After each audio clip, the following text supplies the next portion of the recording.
मनातू के लोग, सभी को मेरा प्रणाम है। और आज के दिन इस पावन प्रांगण में जो राजमणि दीदी नीलम आनंद का जन्मस्थान है, जन्मस्थली है, आप सभी यहां इतनी संख्या में आए हैं जितना अंदाजा तो नहीं था, लेकिन यहाँ के स्थानीय लोगों ने और पूरे झारखंड के लोगों ने, जहां से भी लोग आए हैं, कार्यकर्ता के रूप में भी जुड़े हुए हैं सभी लोग, सब लोगों की सराहना मैं करता हूं। मैं देख रहा हूं, एक दो दिन से मौका मिला नजदीक से देखने का, सभी लोगों ने बहुत मेहनत करी है। एक बार और मेहनत की आवश्यकता है, क्योंकि ये भाई बहन जहां से भी आए हैं देश के कोने कोने से, साहब श्री हरिंदर आनंद जी और दीदी नीलम आनंद के कलेजे के टुकड़े हैं, सभी उनके बहुत प्रिय हैं। तो सभी से मेरा ये निवेदन होगा कि यहां से अपने घरों की तरफ, गंतव्य की तरफ जाते वक्त एक दूसरे का ध्यान रखें, बच्चों का हाथ न छोड़ें, पकड़ के रखें उन्हें। जहां आपने अपनी गाड़ियां लगवाई हैं वहीं जाएं और धीरे धीरे यहां से जाने का प्रयास करेंगे। क्योंकि चर्चा की कड़ी में मुझे विषय दिया गया है कि मैं अपनी अनुभूति आप सबों से बताऊं, साझा करूं। तो मेरी सबसे बड़ी अनुभूति है कि मैं जैसे आप सभी परिवार है, उस परिवार का मैं हिस्सा हूं, मैं भी एक शिव शिष्य हूं आप सबों की तरह। ये एक अनुभूति है, इससे अच्छी अनुभूति और क्या हो सकती है। साहब और दीदी ने तो हवा मिट्टी पानी की तरह 3 सूत्र बांट दिए। अब हमारी और आपकी जिम्मेवारी है कि इन 3 सूत्रों को लोगों को बांटा जाए। साहब हमेशा कहते थे, बांटो यार, तुम्हारे पास जो चीज है। बांटने से चीजें बढ़ती हैं, और इससे अच्छी चीज क्या बांटी जा सकती है कि हम और आप शिव को बांटने चले। हम और आप शिव को दे रहे हैं लोगों को, और जिनके जीवन में शिव आ जाते हैं ना, दीदी कहती हैं कि उनका जीवन शिवमय हो जाता है। तो आप सबों का जीवन शिवमय हो जाए, सुखमय हो जाए, आप भी शिव की तरफ चले, आपका मन शिव की तरफ चले, क्योंकि साहब ने कहा है आओ चले शिव की ओर। तो शिव की ओर कदम तो जाएंगे नहीं, मन जाएगा हमारा और आपका। तो मन को अपने गुरु शिव की तरफ ले चलने की कोशिश करिए। और जहां तक अनुभूति की बात है, मैंने आपको बताया ही, मैं शिव का शिष्य हूं, जैसे आप हैं वैसे मैं भी हूं। इस बात को समझिए और लोगों को भी समझाने का प्रयास करिए। क्योंकि आपकी संख्या बहुत ज्यादा है, मुझे चिंता भी हो रही है। यहाँ बैठे सभी लोग आप ही की सेवा के लिए यहाँ मौजूद है। तो आपसे भी विनती होगी कि जरूर अपना ध्यान रखें, आप अपने साथ जिनको लाए हैं उनका भी ध्यान रखें, और बड़े इत्मीनान से यहाँ से जाने का प्रयास करिएगा। ये मेरी विनती है, इसको जरूर मानने की कोशिश करिएगा। अब और भी वक्ता लोग हैं, आप उनसे सुनिए। आप सबों के चरणों में मेरा प्रणाम। सुना हम लोगों ने भी मोनू भैया से। आगे जो विषय है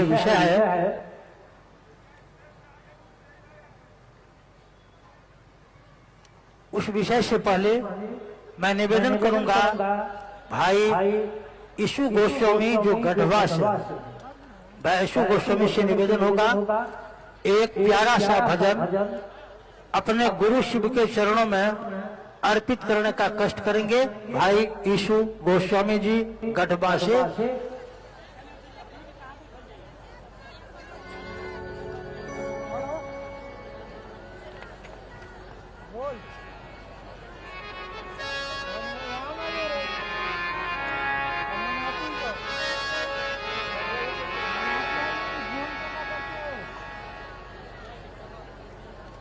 खत्म होता है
11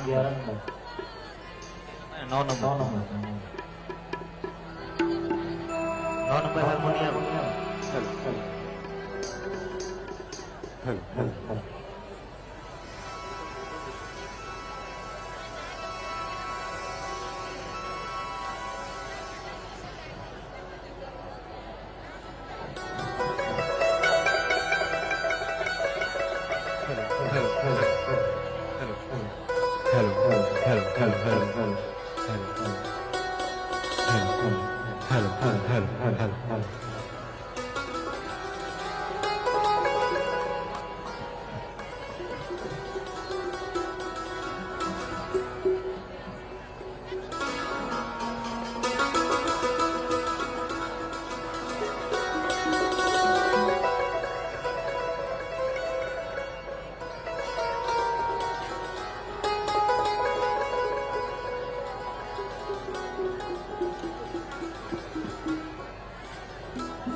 अपने गुरुदेव महादेव के चरणों में मेरा प्रणाम मेरा प्रणाम को स्वीकार करें गुरुदेव।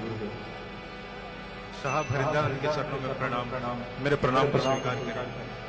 ये नीलम दीदी की जन्मस्थली है, इस जन्मस्थली को प्रणाम, नीलम दीदी को प्रणाम, मेरे प्रणाम को स्वीकार करें। यहाँ पर उपस्थित सभी गुरु भाई गुरु बहन उनके चरणों में मेरा प्रणाम, मेरे प्रणाम को स्वीकार करें। हेलो आउटपुट सही है, आउटपुट सही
ये दुनिया तुम्हें कुछ नहीं देने वाली, ये दुनिया तुम्हें कुछ नहीं देने वाली। साहब के दर पे चला जा सवाली, साहब के दर पे चला जा सवाली। ये दुनिया तुम्हें कुछ नहीं देने वाली, ये दुनिया तुम्हें कुछ नहीं देने वाली। हरिंदर के दर पे चला जा सवाली, हरिंदर के दर पे चला जा सवाली। ये दुनिया तुम्हें कुछ नहीं देने वाली, ये दुनिया तुम्हें कुछ नहीं देने वाली।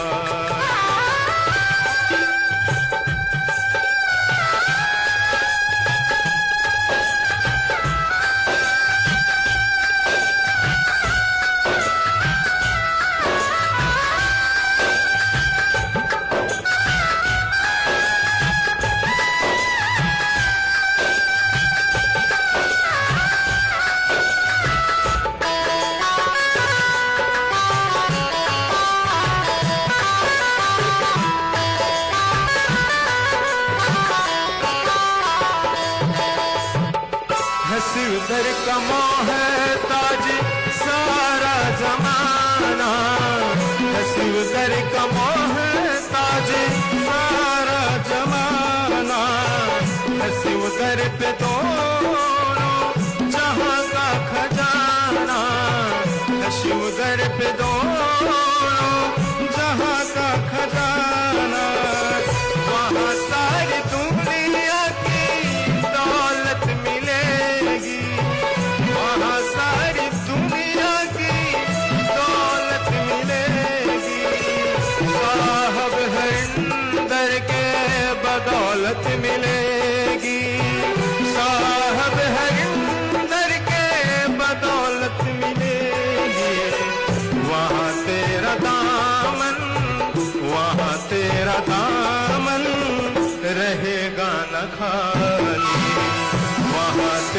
दामन रहेगा न खाली। हरिंदर के दर पे चला जा सवाली, हरिंदर के दर पे चला जा सवाली। ये दुनिया तुम्हें कुछ नहीं देने वाली, ये दुनिया तुम्हें कुछ नहीं देने वाली।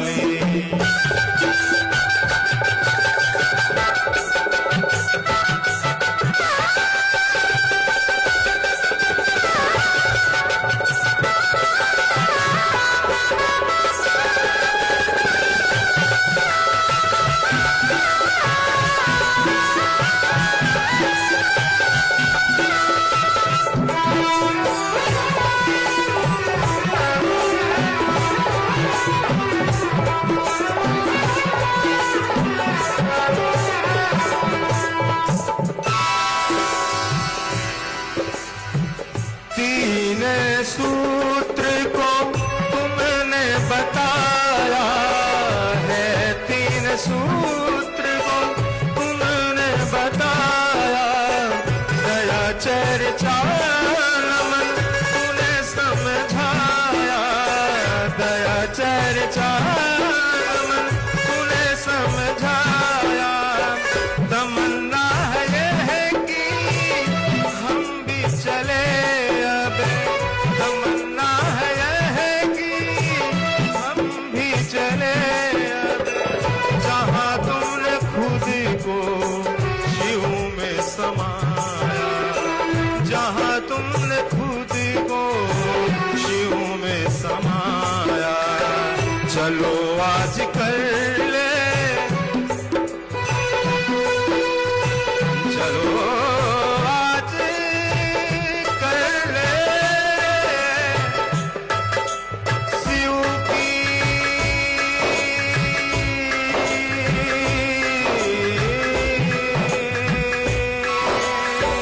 चलो आज कर ले शिव की ख्याली, चलो आज कर ले शिव की ख्याली। ये दुनिया तुझे कुछ नहीं देने वाली, ये दुनिया तुझे कुछ नहीं देने वाली। हरिंदर के दर पे चला जा सवारी, हरिंदर के दर पे चला जा सवारी। ये दुनिया तुझे कुछ नहीं देने वाली, ये दुनिया तुझे कुछ नहीं देने वाली।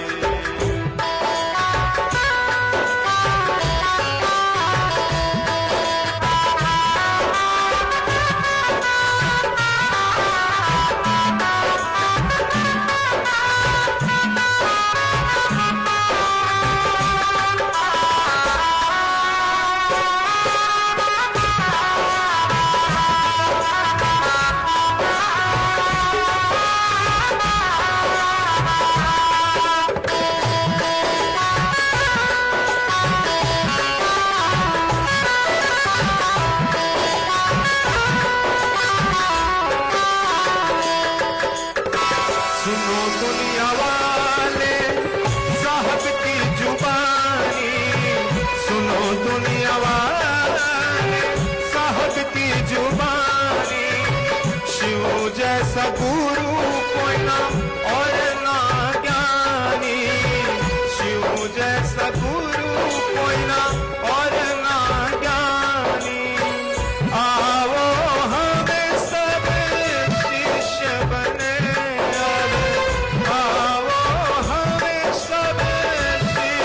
बने अब ना करे हम कुछ मन मानी, अब ना करे हम कुछ मन मानी।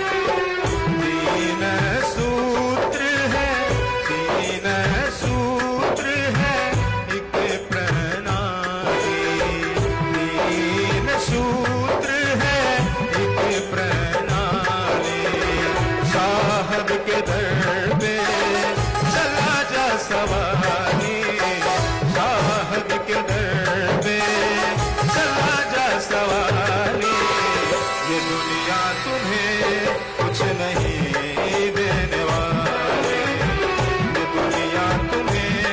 कुछ नहीं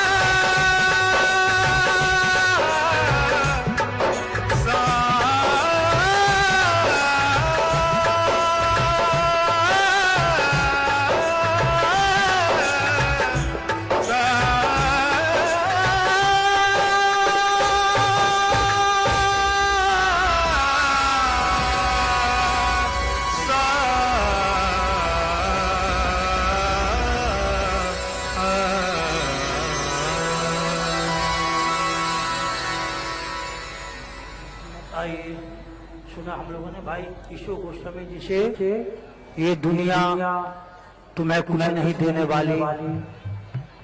और आगे जो विषय हमने आपसे पूर्व में निवेदन किया, फिर मैं कहूंगा आप जगह लेकर बैठ जाए, इधर उधर आप घूमेंगे, बात ठीक से सुन नहीं पाएंगे और फिर समझने में दिक्कत होगी। जो विषय है अब मानव जीवन में गुरु, शिव का गुरु पद, शिव का गुरु पद विषय है और इस विषय पर ही यह धूरी है। इसी शिव के गुरु पद को साहब श्री ने संसार में उजागर किए। और मैं आपको बतलाऊं, साधु कभी मरते नहीं, साधु कभी मरते नहीं। एक आकाशवाणी आई और उस आकाशवाणी ने जिनके दिल को झकझोर दिया वह हमारी आपकी प्यारी बहन अनुनीता आनंद जी। मेरा निवेदन होगा, हम लोग प्रेम से बोलते हैं लवली दीदी, लवली दीदी से निवेदन होगा शिव का गुरु पद विषय पर अपनी भावनाओं को हमारे आपके दिनों तक पहुंचाएगी लवली दीदी हमारे बीच।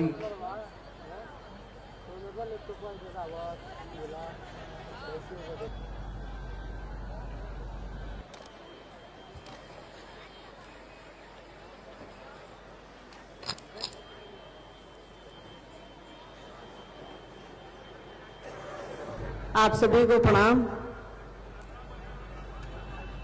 हम सभी ननिहाल आए हैं। मुझे मालूम है कि आप लोग यहाँ या हम लोग यहाँ चर्चा करने और चर्चा सुनने नहीं आए हैं, सभी को मालूम है। यहाँ हम आए हैं अपनी माँ के घर ननिहाल। जिस जगह पर हम आप बैठे हैं, कई लोगों ने अन्न मिलाकर पढ़ा होगा, जहाँ बैठे हैं हम आप, ये यही गढ़ का पिछला हिस्सा है जहाँ एक साधु बाबा ने रात के अंधेरे में साहब को कहा था कि वो टूटा हुआ शीशा उठाकर देखो। तो साहब ने देखा था, तो साहब ने कहा था कि इसमें मैं थोड़े ही हूँ, ये यही वो जगह है, गढ़ का पिछला हिस्सा। कहानियों में आप लोगों ने सुना होगा, साहब की चर्चा सुनी होगी और अन्न मिलाकर में भी आप लोगों ने पढ़ा होगा, ये वही जगह है। हम लोग ननिहाल आए हैं तो यहाँ के लोग, हमारे मामू, आपके मामू, आपकी मामी, सारे भाई बहन लोग मिल करके लगने नहीं दे रहे हैं कि माँ बाप नहीं है। ननिहाल में जैसे स्वागत होता है बच्चों का, वैसे ही हो रहा है, हमारा भी हो रहा है, आपका भी हो रहा है, सभी का हो रहा है। तालियां बजनी चाहिए इन लोगों के लिए, निश्चित रूप से तालियां बजनी चाहिए। अभी हम लोग यहाँ हैं, भैया बात करेंगे, भाभी बात करेंगी आपसे। तो यहाँ हम आप इकट्ठा हुए हैं महादेव गुरु की बात करने को इकट्ठा हुए हैं, पर मुझे मालूम है, हम सबको मालूम है कि बस ये एक औपचारिकता है। यहाँ आए हैं आप और हम इस मिट्टी को प्रणाम करने के लिए, इस धरती को प्रणाम करने के लिए जिसने दी नीलम आनंद को जन्म दिया। साहब का बहुत समय यहाँ गुजरा, साहब का विशेष लगाव है अपने ससुराल से। मेरा देखिए, ये तो बात हो गई अपनों से अपनी बात। मेरा विषय पर आते हैं। मेरा विषय है महेश्वर शिव का गुरु पद। अगर महेश्वर शिव का गुरु पद न होता तो आज हम आप यहाँ इकट्ठा होते क्या, लाखों की संख्या में नहीं होते। वो गुरु हैं, इसीलिए आज हम आप इकट्ठा हैं। किताबें कहती हैं, सभी शास्त्र पुराण उपनिषद कहते हैं कि शिव गुरु हैं। आप रामायण में उठाकर देखें, महाभारत उठाकर देखें, कोई भी ग्रंथ, हमारे सनातन के जो भी ग्रंथ हैं, धार्मिक हो या आध्यात्मिक हो, सभी में ये बात मिलती है कि शिव को गुरु कहा गया है। शंभवे गुरुवे नमः, शिव पुराण में उसकी जो संहिता है, उसका जो चैप्टर है, उसमें 10वें अध्याय में ये लिखा हुआ है, सकला कल रूपाय संभवे गुरुवे नमः। मतलब जो शरीर में है, जो साकार हैं, जो दिख रहे हैं, और जो शरीर में नहीं है, जिन निराकार हैं, वैसे स्वरूप वाले कल्याणकारी शिव को गुरु कहा गया है, उनको नमन किया गया है। गुरु गीता भी कहती है, जो बहुत फेमस किताब है अध्यात्म की, कि गुरु शिव हैं और शिव ही गुरु हैं। बड़े अच्छे से समझाया हुआ है, जैसा ने समझाया है हमको और आपको, कि गुरु शिव हैं और शिव ही गुरु हैं, उनका ज्ञान ही गुरु है। शिव को पकड़े, उनकी दया को पकड़े, एक ही बात है। हमारे सनातन में चलता है गुरुर ब्रह्मा गुरुर विष्णु गुरुर देवो महेश्वर गुरु साक्षात पर ब्रह्म तस्मै श्री गुरुवे नमः। गुरु पद को ये श्लोक सबसे बढ़िया तरीके से समझाता है कि गुरु किसको कहा गया है। गुरु परमात्मा को कहा गया है। गुरु में ही वैष्णवी शक्ति है, गुरु में ही ब्रह्मांडी शक्ति है, गुरु में ही संहार की शक्ति है। मतलब गुरु हमारे अज्ञान को तोड़ते हैं, हमारे अज्ञान को खत्म करते हैं, हमारी अज्ञानता का संहार करते हैं, हमारे भीतर, हमारी बुद्धि में, हमारे मन में ज्ञान का बीज बोते हैं। इसीलिए कहा गया है कि उनमें ब्राह्मणी शक्ति है, वैष्णवी शक्ति और रुद्रात्मिका शक्ति है। सभी सारी शक्तियां उस गुरु में ही हैं और उसी गुरु को परमात्मा कहा गया है, उन्हीं को महेश्वर कहा गया। वही शिव है, वही शंकर है, जो कल्याण करने वाला है वो शंकर है। कहा गया, एक लाइन है ना, शह संग करोति शंकर, जो कल्याण करता है उसको शंकर कहते हैं। वही हमारे आपके गुरु हैं। सभी किताबें कहती हैं। साहब को ये बस ज्ञात हुआ सन 1974 में कि भाई जब परमात्मा को ही गुरु कहा गया है तो परमात्मा को ही गुरु बना लिया जाए। साहब ने ये अपने परिवार में सुन रखा था, दादाजी और दादी माँ से सुन रखा था कि शिव को परमात्मा कहा गया है, और ये श्लोक, इस श्लोक के आधार पर उन्होंने शिव को गुरु बना लिया। और गुरु ऐसा बनाया, रात के अंधेरे में बनाया सन 1974 में, नवंबर के महीने में, गांगी श्मशान में। और आज देखिए, एक आदमी ने अंधेरे में शिव को गुरु बनाया और आज हमारे आपके जीवन में, करोड़ों लोगों के जीवन में रोशनी फैल गई है।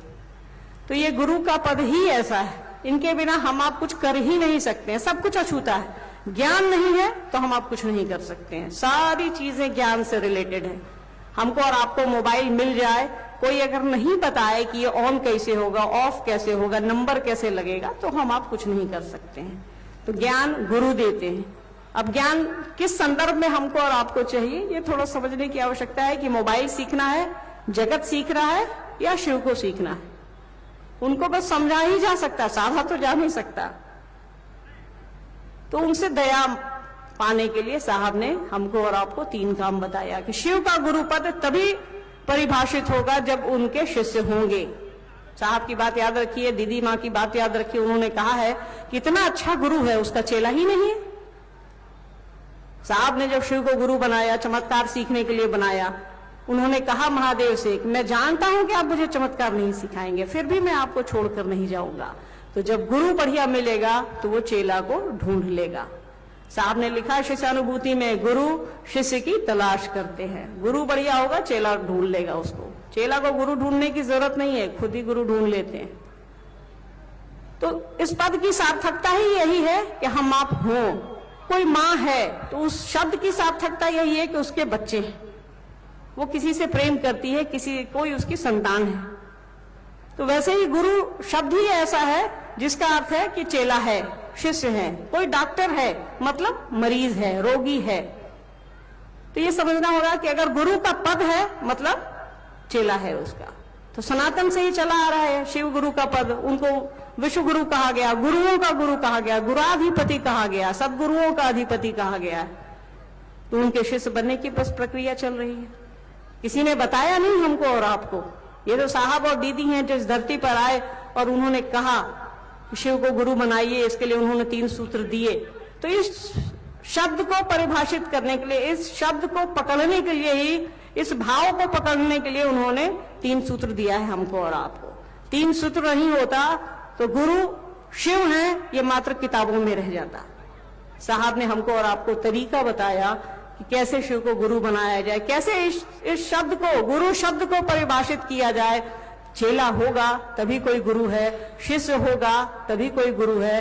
शिव है हमारे आपके लिए, वो हमको और आपको सिखाते हैं, आचरण से सिखाते हैं, इसीलिए उनको आचार्येंद्र कहा गया है, जगताचार्य कहा गया है। वो तो उनके इस जो उनका जो पोजीशन है इस संसार में, जो उनकी एक जगह जो है वो गुराधिपति की है, गुरुओं के अधिपति हैं। परमात्मा है, परमेश्वर है, महेश्वर है, सब कुछ वही है।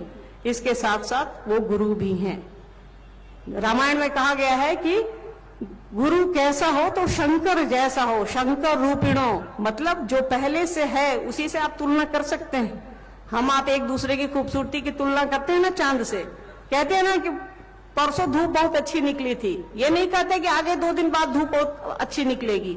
जो हो गया है उसी के बारे में तुलना करते हैं। तो कहा गया है गुरु शंकर रूपिणो, तो गुरु कैसा हो, शंकर जैसा हो, मतलब वो पहले से गुरु हैं तभी उनकी तुलना हो रही है, तभी उनकी उपमा दी जा रही है। महाभारत में भी कृष्ण के गुरु उपमन्यु हैं। उपमन्यु ने कहा कि जिसके जीवन में एक पल भी शिव नहीं आए उसका जीवन बेकार है। तो ये महादेव का गुरु पद ही ऐसा है कि उनके बिना हम आप अधूरे हैं। जब तक ज्ञान नहीं लेंगे तब तक ये संसार चलेगा नहीं। इसीलिए वो दुनिया के सबसे बड़े गुरु हैं, क्योंकि उन्होंने हमको और आपको बनाया है। जिसने बनाया है उससे अच्छा गुरु कोई नहीं हो सकता है। तो यही है शिव का गुरु पद। ज्यादा कुछ कहने को नहीं है। साहब दीदी आपको समझा रहे हैं, आप समझ भी रहे हैं, हम आप सभी समझ रहे हैं इस दिशा में, इस विषय पर। उन्होंने किताबें लिखी हैं, शिष्यानुभूति लिखी है, उनकी लाखों शिव चर्चाएं हैं, यूट्यूब पर उपलब्ध हैं। माँ की तो थोड़ी कम है। सुनिए, समझिए, उनकी पुस्तक पढ़िए और आपस में साथ मिलकर के आगे बढ़िए। ये साथ चलने की विधा है। भगवान शिव की शिष्यता साथ चलने की विधा है, एक साथ चलने की विधा है, प्यार से चलने की विधा है, प्यार की विधा है। तो एक साथ चलिए, सुरक्षित रहिए, सुरक्षित जाइए। इतनी भीड़ है यहाँ, ये भीड़ जो है मुझे मालूम है मेरे लिए या किसी और के लिए या किसी और के लिए नहीं आई है। भीड़ सिर्फ और सिर्फ साहब और दीदी माँ के लिए आई है। आप सिर्फ उनके लिए आए हैं, उनकी इस जगह के लिए आए हैं। हम सभी को मालूम है, हम सभी ये समझते हैं, आप सभी का स्वागत करते हैं। आपको कुछ कठिनाइयां भी हो रही हैं, हमें मालूम है। थोड़ी मदद की जरूरत है आपसे भी, और हम लोग भी लगे हैं, सारे लोग, सारे गुरु भाई गुरु बहन कार्यकर्ता यहाँ के लगे हैं। लगभग 1000 कार्यकर्ता अनु भैया ने बनाया है, वो सभी आपकी मदद के लिए लगे हैं।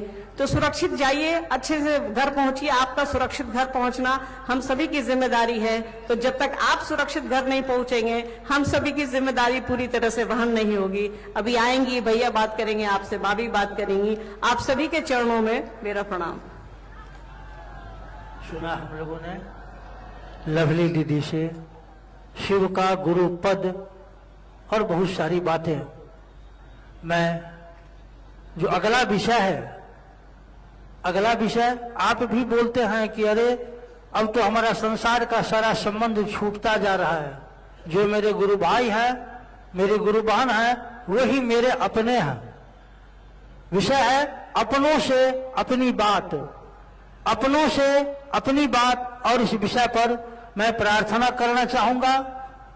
हमारे आपके बीच अर्चित आनंद भैया उर्फ अनु भैया मौजूद हैं। अर्चित आनंद भैया से मेरा निवेदन होगा, हम प्रार्थना करना चाहेंगे। अपनों से अपनी बात, 2 शब्द आप हमारे दिलों में महादेव की दया और साहब श्री दीदी जी के आशीर्वाद से रखने का कष्ट करेंगे। अनु भैया हमारे बीच।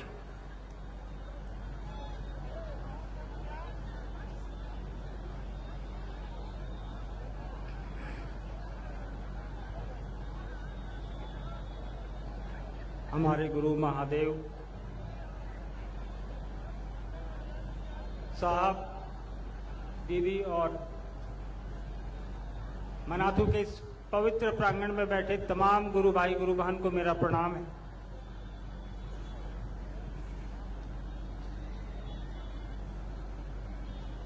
वर्षों बाद एक आयोजन मनातू गढ़ के इस प्रांगण में अपने गुरु शिव की बात करने, उनकी बात सुनने और उनकी बात सुनाने के लिए आयोजित किया गया।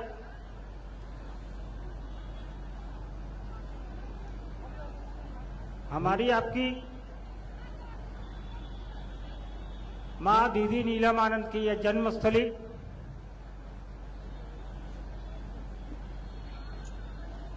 और हमारी भी ये जन्मस्थली है। हम लोगों का भी जन्म इसी स्थल पे हुआ है, मनातू में ही। तो विशेष लगाव तो है मनातू से हम लोगों का।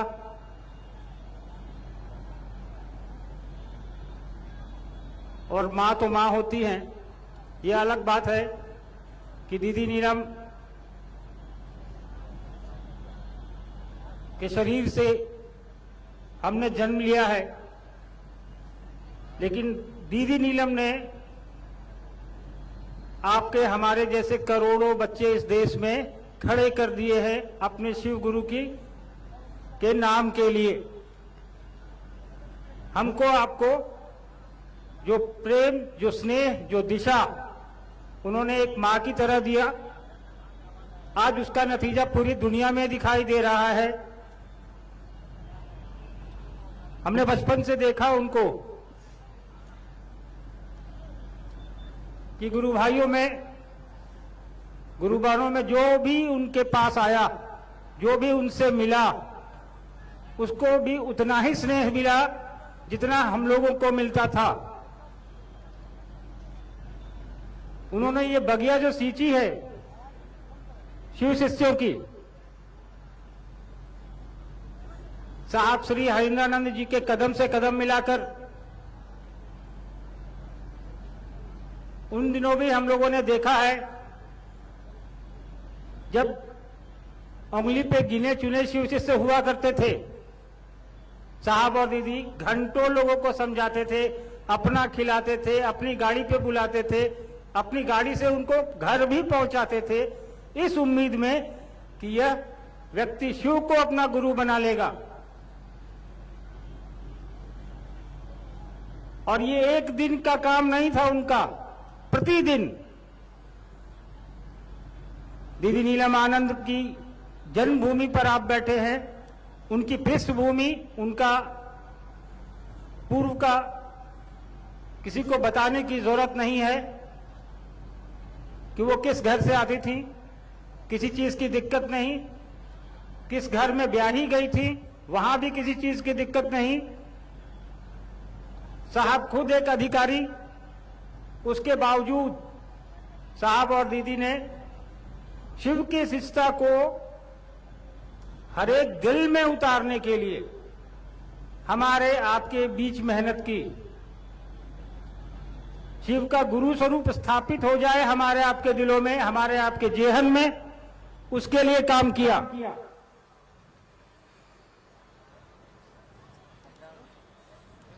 एक पुत्र होने के नाते थोड़ा सा आप लोगों से ज्यादा हिस्सा मुझे प्राप्त है, वो स्वाभाविक भी है, लेकिन वो सांसारिक होता है। हर मां के लिए उसका पुत्र, उसकी पुत्री जो है प्रिय होती है। लेकिन अध्यात्म में, शिव की शिष्यता में साहब और दीदी ने कोई भेद नहीं किया अपने घर के लोगों में और शिव के शिष्यों में।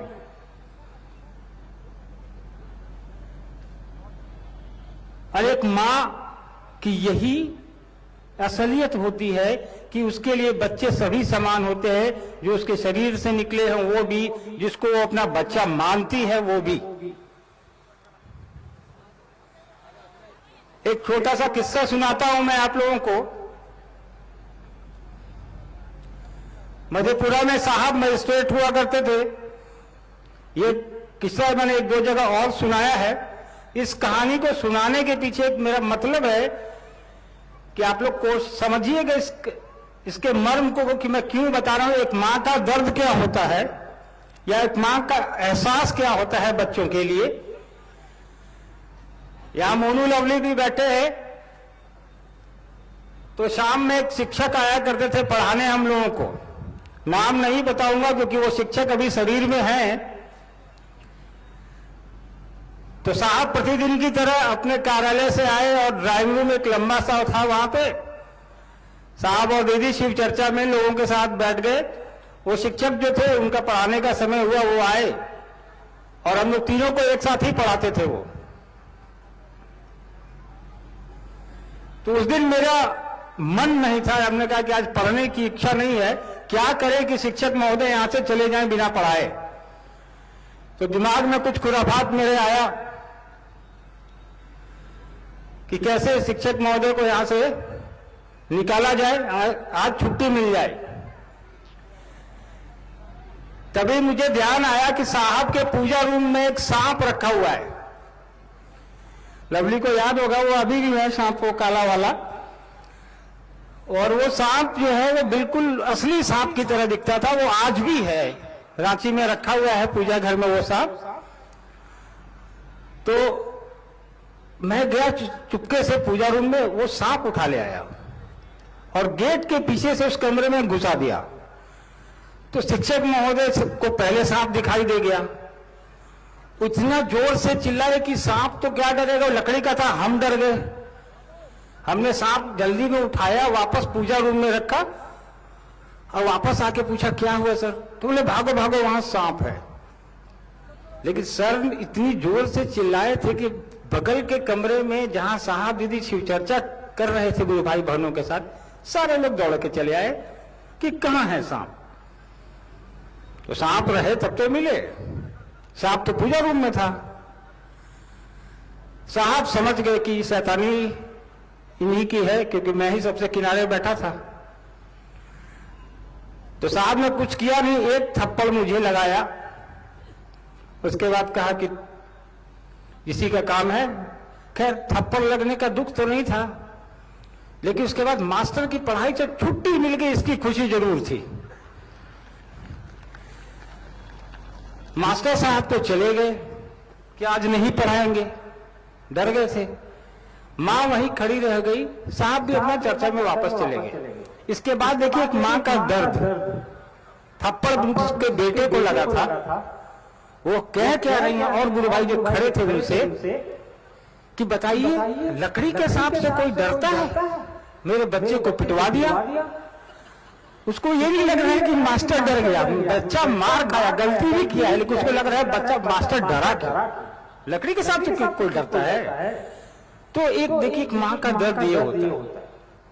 उन्होंने अपने बच्चों को, आपको, किसी को भी, उनका पल प्रतिपल का जो स्नेह है वो आज भी आपको हमको मिल रहा है।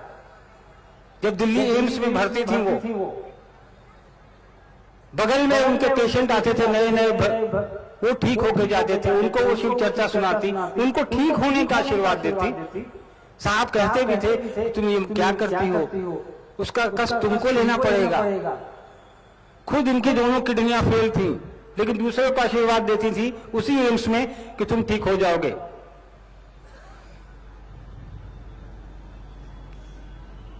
तो आप और हम उस मां की भूमि पर आए हैं, उस मां से आशीर्वाद लेके वापस जाएंगे कि जो उन्होंने रास्ता दिखाया है उस पर हम और आप चल सकें। उनके सभी अपने हैं, कोई पराया नहीं है। जो यहाँ आया है वो भी उनका है, जो सुन रहा है वो भी उनका है, जो मनातुर नहीं आ पाए हैं वो भी उनके हैं, और जो गुरु भाई गुरुबन नहीं है वो भी उनके अपने हैं। और साहब ने उस महादेव से जुड़ने को आपको हमको बोला जिसकी पूरी सृष्टि है, जिसने पूरी दुनिया बनाई है।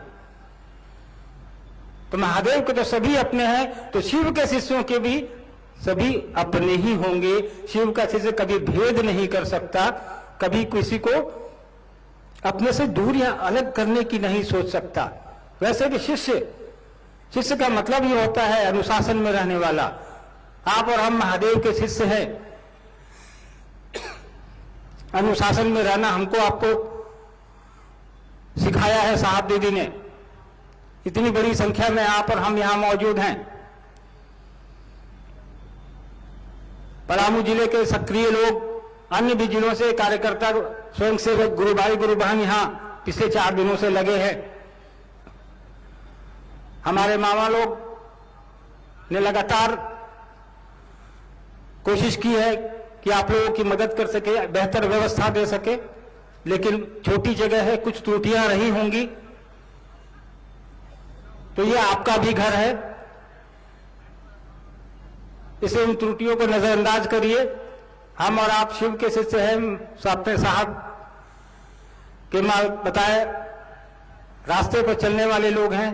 दीदी के घर आए हैं, उतनी ही बेहतर तरीके से हम वापस भी होंगे जितना बेहतर तरीके से हम आए हैं।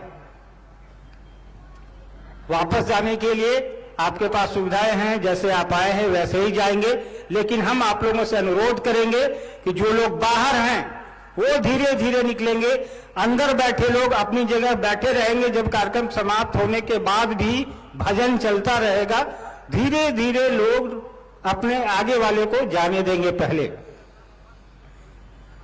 मैं ज्यादा समय नहीं लूंगा, दूर है, आप लोग जहां से भी आए हैं वापस भी जाना होगा। अभी बरखा जी भी आई हैं। हमारी एक इच्छा है, हम अपने मामा लोगों से एक इच्छा जाहिर करते हैं, अगर आप लोग हमारी इच्छा का समर्थन करेंगे तो जवाब देंगे।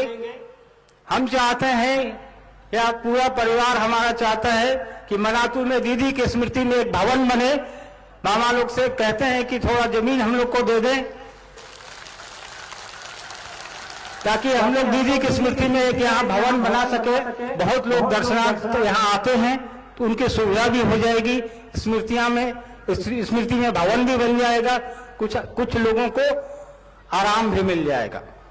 चलिए, इस उम्मीद में कि फिर दोबारा मुलाकात होगी इसी जगह पे, हो सकता है इससे बड़ी जगह पर हो। बरखा जी अभी आपके बीच आएंगी, ध्यान से सुनिएगा। आप सभी को मेरा प्रणाम है।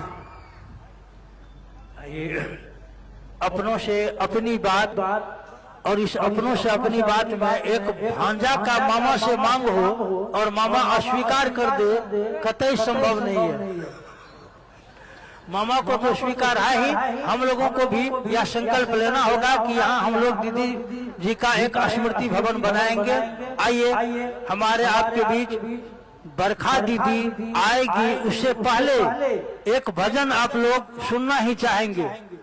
एक भजन के लिए हम निवेदन करेंगे। भाई चंदन जी जो सहरसा से हैं, भाई चंदन जी से मेरा निवेदन होगा, एक भजन अपने गुरु शिव के चरणों में अर्पित करने का कष्ट करेंगे। और आप तमाम भाई बहनों से निवेदन होगा, भजन का आनंद लेते हुए जो खड़े हैं जहां कहीं भी कृपया बैठ जाए, जो खड़े हैं वे बैठ जाए। एक भजन भाई चंदन जी से हम लोग सुनते हैं, और हम चाहेंगे कि भजन शिव साक्षात शिवान में आके गोरमुख जग को किए। भाई चंदन जी से हम लोग सुनते हैं एक भजन।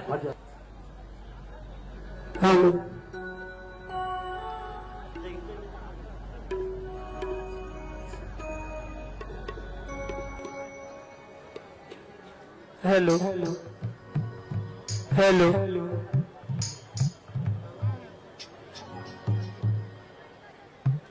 साहब दीदी के चरणों में मेरा प्रणाम। हेलो,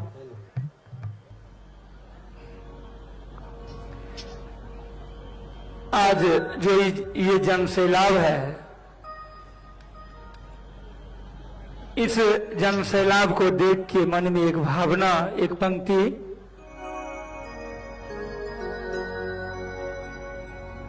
हम सब आए हैं, हम सब आए हैं।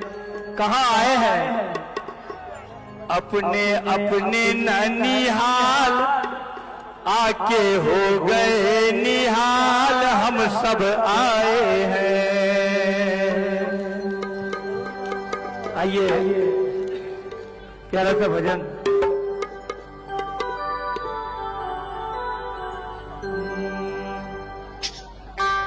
गुरुमुख जग को किए, हे माई जगत गुरु हर से। गुरुमुख जग को किए, हे माई जगत गुरु हर से। शिव साक्षात सिवान में आके गुरुमुख जग को किए। शिव साक्षात सिवान में आके गुरुमुख जग को किए। शिव साक्षात सिवान में आके गुरुमुख जग को किए। सिवान में आके गुरुमुख जग को किए।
सिवान में आके गुरुमुख जग को किए।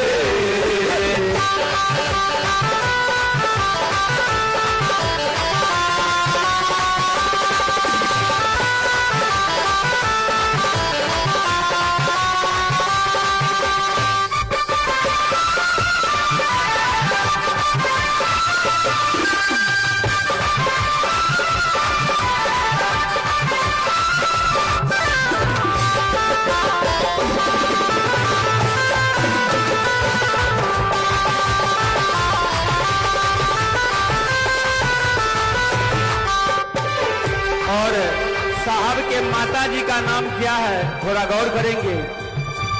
हे माता राधा के आंचल में शिव साक्षात खिलावे। माता राधा के आंचल में शिव साक्षात खिलावे। हे माता राधा के आंचल में शिव साक्षात खिलावे। माता राधा के आंचल में शिव साक्षात खिलावे। बाबू विश्वनाथ जगत में शिव के सगरे घुमावे। बाबू विश्वनाथ जगत में शिव के सगरे घुमावे। कोटि कोटि नमन साहुन का, कोटि कोटि नमन साहुन का, कोटि कोटि नमन साहुन का, कोटि कोटि नमन साहुन का। शिव गुरु सगुन किए, शिव साक्षात सिवान में आके गुरुमुख जग को किए।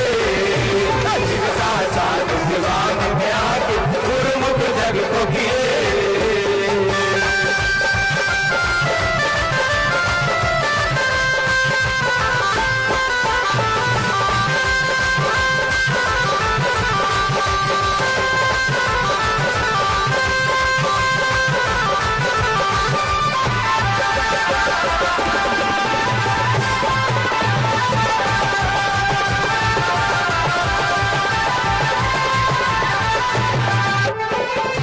और ये पंक्ति दीदी के लिए है, गौर करिएगा।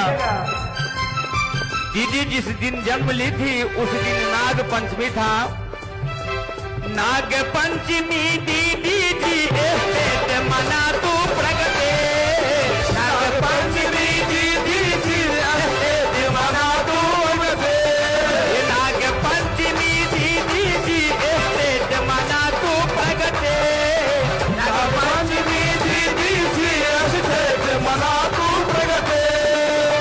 जिस घर में दीदी की जन्म हुआ उस घर के ऊपर में नाना और नानी का फोटो लगा हुआ है, आप लोग देखे होंगे। नाना जी का नाम और नानी जी का नाम थोड़ा गौर कीजिएगा। नाग पंचमी दीदी जी स्टेज मना तू प्रगटे, नाग पंचमी दीदी जी स्टेज मना तू प्रगटे। बाबू जगदीश्वर माता भूमिका देख मुदित मन हरते, बाबू जगदीश्वर माता भूमिका देख मुदित मन हरते। ये चांद सूरज नीलाम हरिंद्र, चांद सूरज नीलाम हरिंद्र। जल थल अनल अनिल शिव गुरु ले, जल थल अनल अनिल शिव गुरु ले। नभ मंडल तरते शिव साक्षात शिवान में आके गुरुमुख जग को किए, शिव साक्षात शिवान में आके गुरुमुख जग को किए।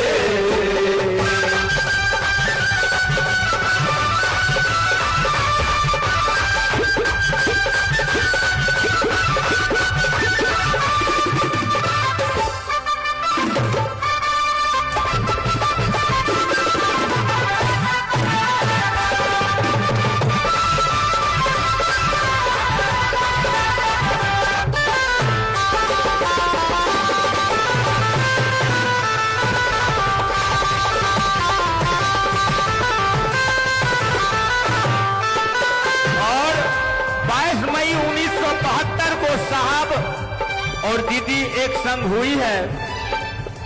22 मई 1972 शिव संग शक्ति शोभे, 22 मई 1972 शिव संग शक्ति शोभे। 22 मई 1972 शिव संग शक्ति शोभे, 22 मई 1972 शिव संग शक्ति शोभे। लाल लाल एक हमर शहर के देख के सबके जिया डरावे, लाल लाल एक हमर शहर के देख के सबके जिया डरावे। मात बरत डूबी तल जहिना, मात बरत डूबी तल जहिना, मात बरत डूबी तल जहिना, मात बरत डूबी तल जहिना। जगत गुरु प्रगटे जगता चाल शिवान में आके गुरुमुख जग को किए, शिव साक्षात शिवान में आके गुरुमुख जग को किए।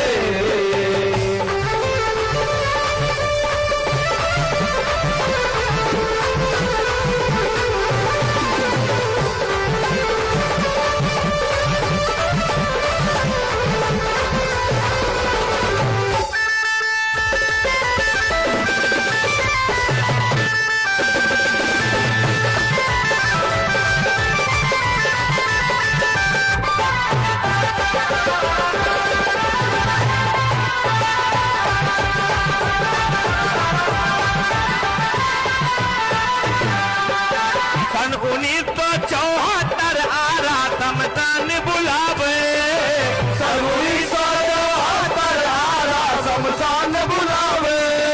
ये सन 1974 आरा समतान बुलावे, सन 1974 आरा समतान बुलावे। 26 बरस के युवा हृदय सा युवा गुरु बहरावे, 26 बरस के युवा हृदय का युवा गुरु बहरावे। स्वयं सदा शिव हरिद्र में बस के, स्वयं सदा शिव हरिद्र में बस के, स्वयं सदा शिव हरिद्र में बस के, स्वयं सदा शिव हरिद्र में बस के।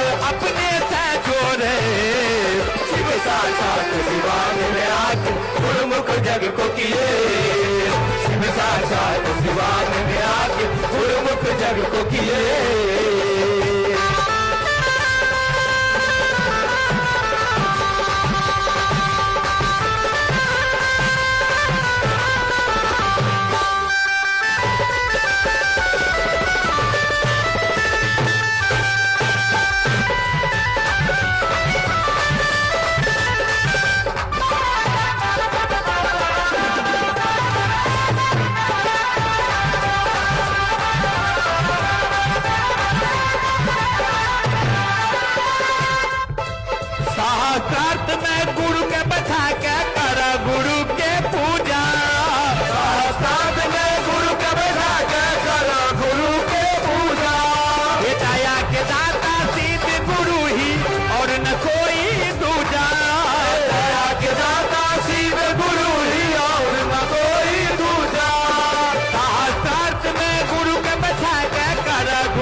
जग को किए, हे गुरुमुख जग को किए, हे माई जगत गुरु हर से, गुरुमुख जग को किए, हे माई जगत गुरु हर से, शिव साक्षात दीवान में आके गुरुमुख जग को किए, शिव साक्षात दीवान में आके गुरुमुख जग को किए, शिव साक्षात दीवान में आके गुरुमुख जग को किए, शिव साक्षात दीवान में आके गुरुमुख जग को किए।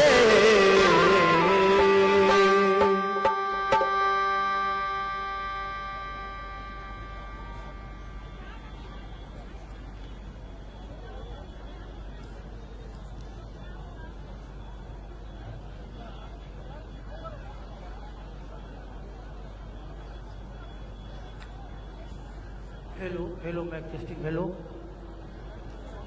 बड़ा ही प्यारा भजन अभी हम लोगों ने सुना, शिव साक्षात शिवान में आके, और इस भजन में बहुत सारी जानकारी हमको आपको मिल जाती है।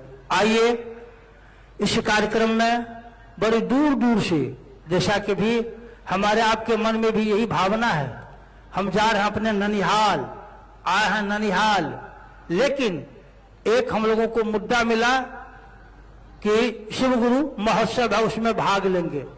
अगला जो विषय है, इस विषय पर यदि आप इसको ठीक से गौर से नहीं आप सुनेंगे, मन चित्त को स्थिर कर बैठकर, तो फिर हमारा आना जाना, इतना जो हमारा धन का व्यय हुआ, लगेगा कि सारा बेकार चला गया।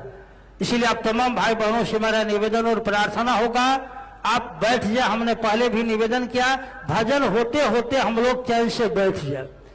इस भारत में आध्यात्म की दुनिया में किसी ने यह बात नहीं कहा कि शिव के बिना आदमी का जीवन क्या होगा।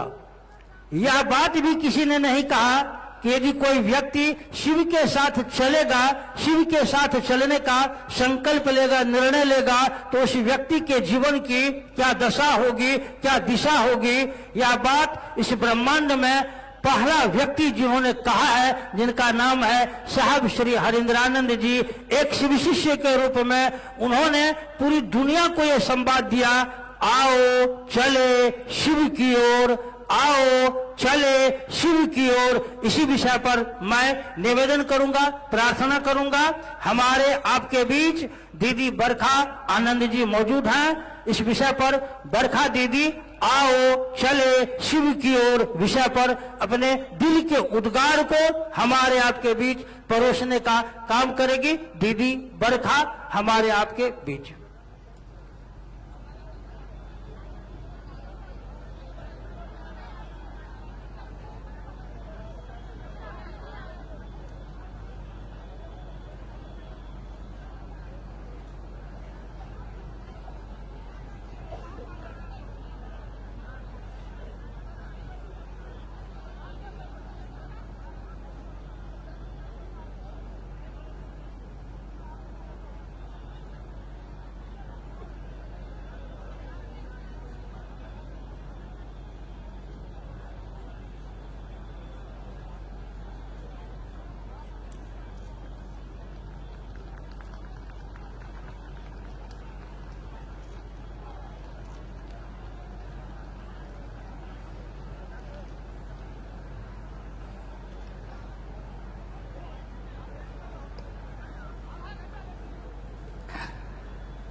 मेरे गुरु महेश्वर शिव को मेरा प्रणाम है।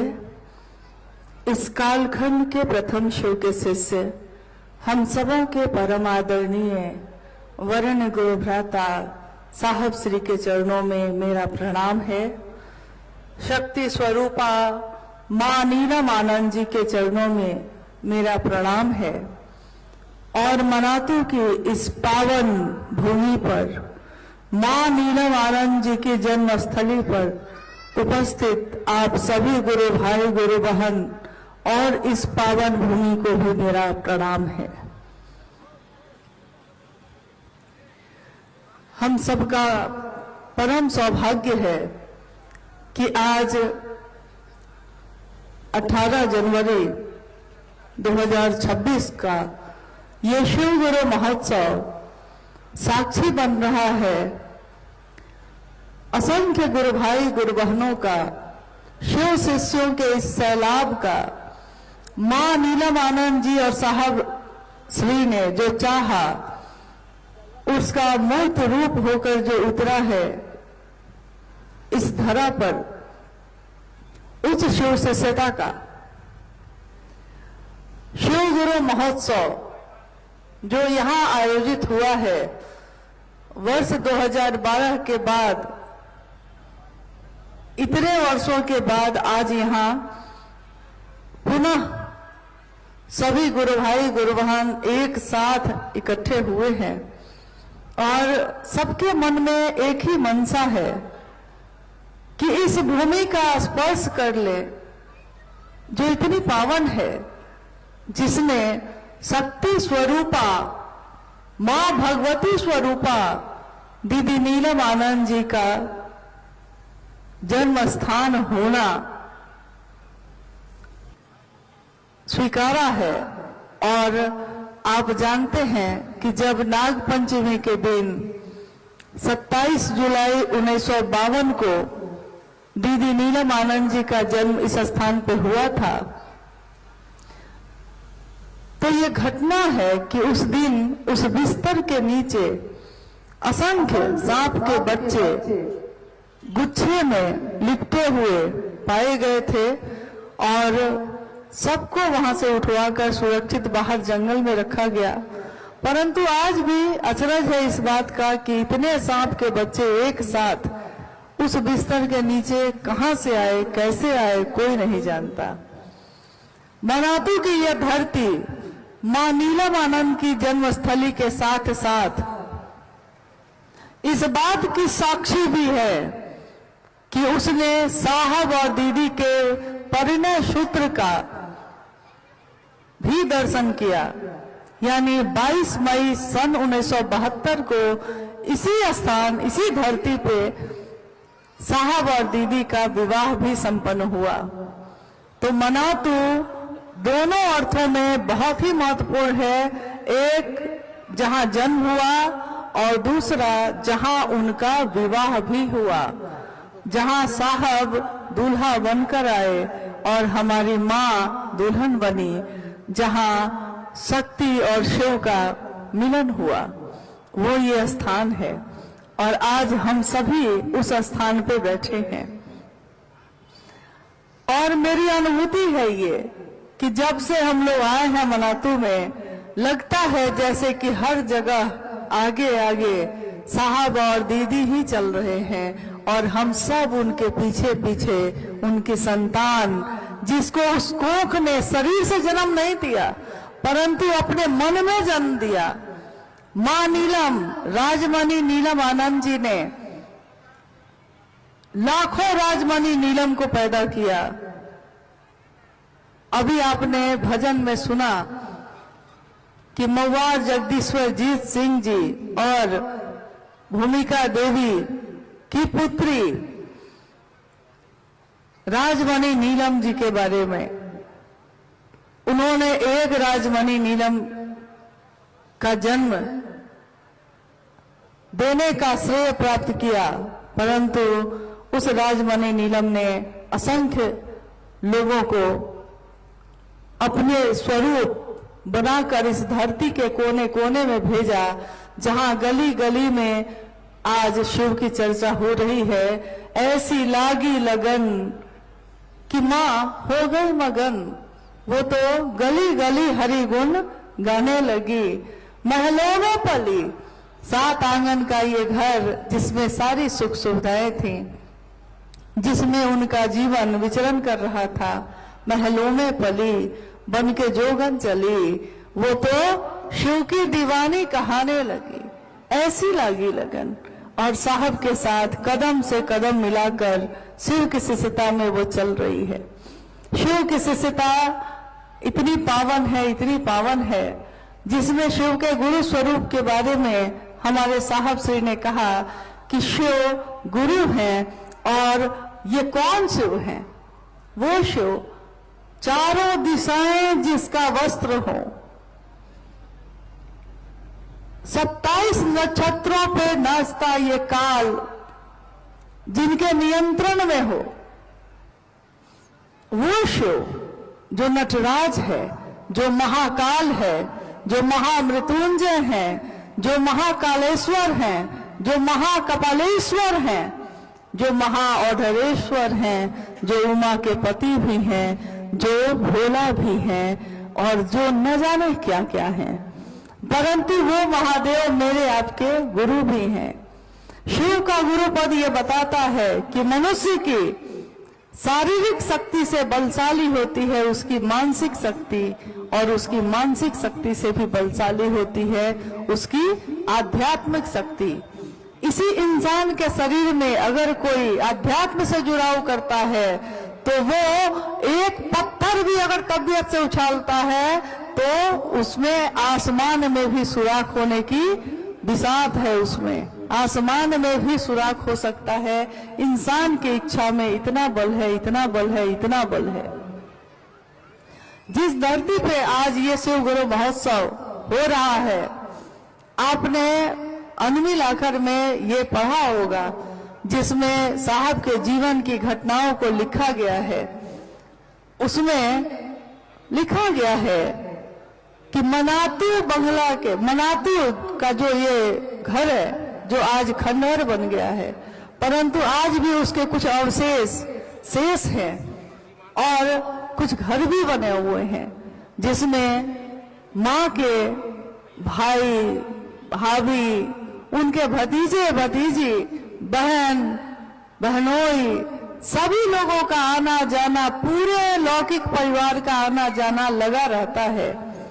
इस धरती पे जब वो पाटन में, इसके बगल में, मनातू के बगल में एक जगह है पाटन, जब साहब पाटन में पदस्थापित हुए, 1980 के दशक की ये घटना है कि वहां से मनातू बिल्कुल बगल में है, तो साहब और दीदी अक्सर मनातू आते रहते थे।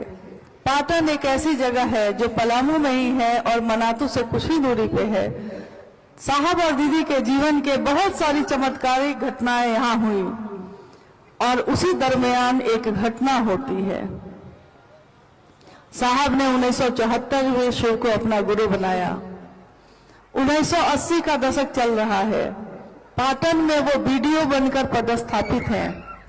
अक्सर अपने ससुराल मनातू आते रहते हैं और ये वो समय है जब मनातू का ये घर जो आज खंडहर हो गया, जो उस समय बिल्कुल सही था, सही अवस्था में था, इसके चारों तरफ जंगल ही जंगल थे, बगीचे थे, जंगल थे। जहां हम और आप आज मैदान में बैठे हैं, इस मैदान में उस समय जंगल थे। और साहब ने अपने जीवन की घटना को, माँ ने अपने जीवन की घटना को जो बताया है, उसमें इस स्थान की जो घटना है वो बड़ी महत्वपूर्ण है शिव शिष्टता में। घटना क्या है? घटना है कि पाटन से साहब और दीदी मनातू आए। मनातू में वो घर में है, रात हो गई है, चांदनी रात है, चारों तरफ चांद की रोशनी बिखरी हुई है और चांद की उस रोशनी में साहब और दीदी कहते हैं कि चलिए थोड़ा टहल के आते हैं। साहब और दीदी अपने घर के दरवाजे से बाहर निकले और पास में, यानी जहां आप हम बैठे हैं आज, इस स्थान पे जो जंगल है उसमें विचरण करने के उद्देश्य से पैदल पैदल ही लेकर अपने आप को के साथ निकल पड़े। साहब ने घर से निकलते समय हाथ में एक बंदूक भी उठा ली, क्योंकि बंदूक रखी जाती थी उस समय, और दोनों विचरण करते हुए जंगल में आए हैं। चांदनी रात है, रोशनी है चारों तरफ। उस जंगल में उन्होंने अचानक देखा कि उस चांद की रोशनी में एक अघोरी जो साधु के वेश में बैठा हुआ है, साधु बैठे हुए नजर आ रहे हैं। साहब ने प्रणाम किया। प्रणाम। मां नीलम आनंद जी भी नजदीक आ गई, उन्होंने भी प्रणाम किया। साहब ने उस साधु से कहा, कल्पना करिएगा कि इसी स्थान की वो घटना है और यहीं पे वो जंगल था उस समय। साहब ने कहा, आप अकेले यहाँ क्या कर रहे हैं? साधु ने कहा, तुम अकेले 15 वर्षों तक शमशान में क्या करते रहे?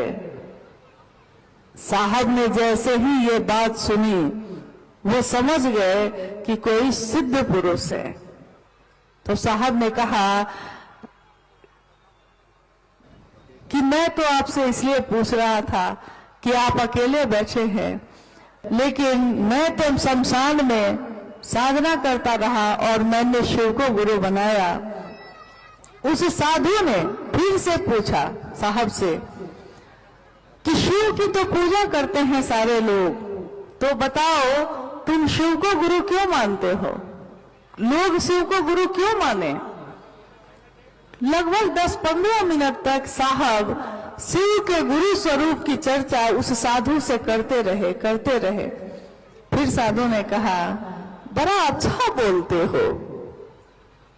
इस पे मां नीलम आनंद जी ने उस साधु से कहा, मां कह रही हैं साधु से कि देखिए ना बाबा, ये अक्सर कहते हैं कि मैं लगता है पिछले जन्म में मैं मेढक था, इसीलिए जब सावन की बारिश होती है तो मुझको बड़ा अच्छा लगता है।